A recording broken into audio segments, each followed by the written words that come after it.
Hello' guys, আজি আমি গৈছোঁ মামাহঁতৰ ঘৰলৈ।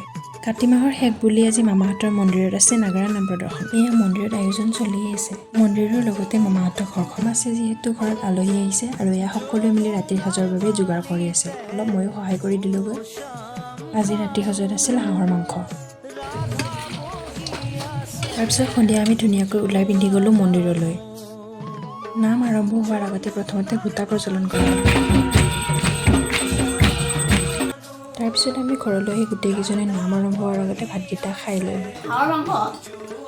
তাৰপিছত গ'লোঁ আমি নাম চাবলৈ। ইতিমধ্যে আহি পালে জিন্তি ডেকা বাইদেউ, তেওঁক ধুনীয়াকৈ আদৰি অনা হ'ল।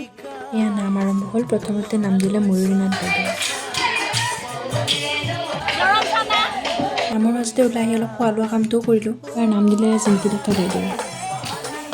সকলোখিনি মিনি ব্লগত দিয়াটো সম্ভৱ নহয়, সেয়ে মই এটা লং ব্লগ দিম, চাব পাৰিব। ৰাতিপুৱাই নাম চাই প্ৰসাদ খাই ঘৰলৈ আহিলোঁ।